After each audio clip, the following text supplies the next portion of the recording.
Role of health and education.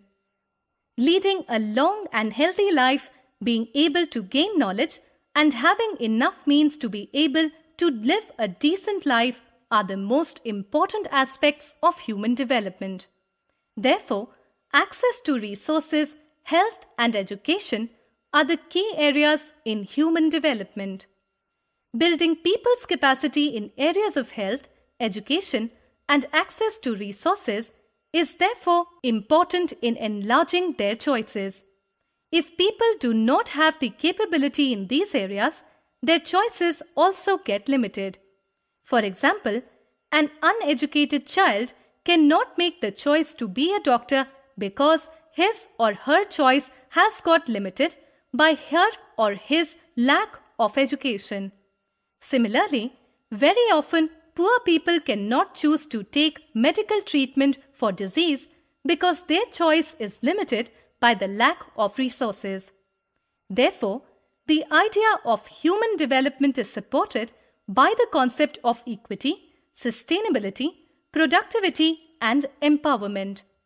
Equity refers to making equal access to opportunities available to everybody. The opportunities available to people must be equal irrespective of their gender, race, income, or caste. Sustainability means continuity in the availability of opportunities. To have sustainable human development, each generation must have the same opportunities. All resources, environmental, financial, and human, must be used keeping the future in mind. For example, if a community does not stress the importance of sending its girl children to school, many opportunities would be lost to these young girls when they grow up. Their career choices would be curtailed, and this would affect other aspects of their life. Productivity means human labor. Such productivity must be constantly enriched by building capabilities in people.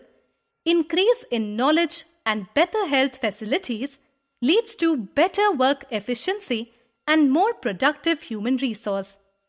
Empowerment means to have the power to make choices. Such power comes from increasing freedom and capability. Skilled and unskilled human resource. The market has changed drastically for skilled and unskilled workers. There is a growing demand for skills, particularly specialized skills. As a result, there is a greater need for education. Unskilled worker, when measured by educational attainment, refers to jobs that require basic literacy and could even be filled by a school dropout. Skilled worker requires additional skills or education. While the demand for unskilled worker has decreased, their numbers have not decreased, if not increased. Unskilled workers in urban centers are taking time out of the job market to increase their skill level by working as apprentices or doing training courses made available by the government or NGOs. Skilled labor refers to worker that requires workers who have specialized training or a learned skill set to perform the work. These workers can be either blue-collar, industry workers, or white-collar, office workers, with varied levels of training or education. Very highly skilled workers may fall under the category of professionals, rather than skilled worker such as doctors and lawyers.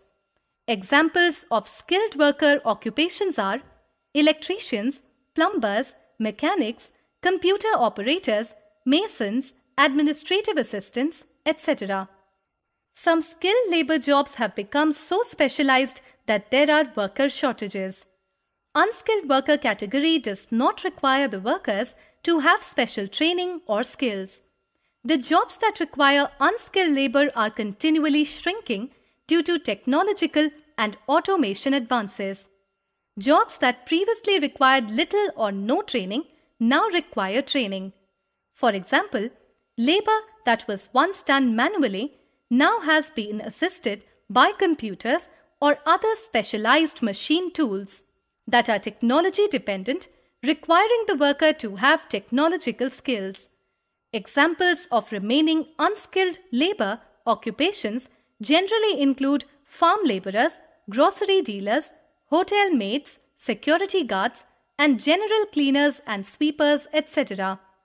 Semi or mid-skill labor addresses the increase in demand for skills even for less complex jobs.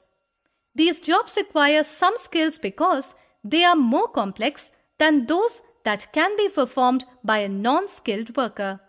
However, they do not require highly specialized skills. Examples of mid-skill jobs include truck drivers, petrol pump vendors, assistants to carpenters, masons, painters, etc.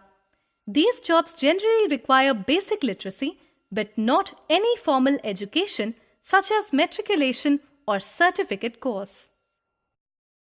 Impact of skilled human resources. The UNDP defines human resource development as policies and programs that support and sustain equitable opportunities for continuing acquisition and application of skills, knowledge, and competencies which promote individual autonomy and are mutually beneficial to individuals, the community, and the larger environment of which they are a part. Today, there is practically no government or international agency that does not see the importance of human resource development.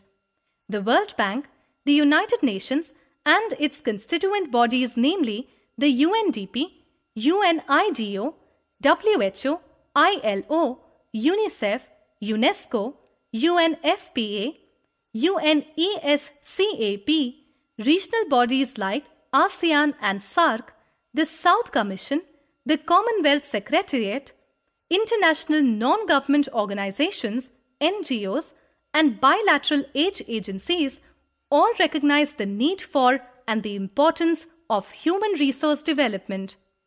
There have been major international development such as the opening of global markets, the increased market orientation of economies, and the restructuring in socialist countries like Russia and China, which have given rise to an increased competition, forcing developing countries to produce and market quality products at competitive rates.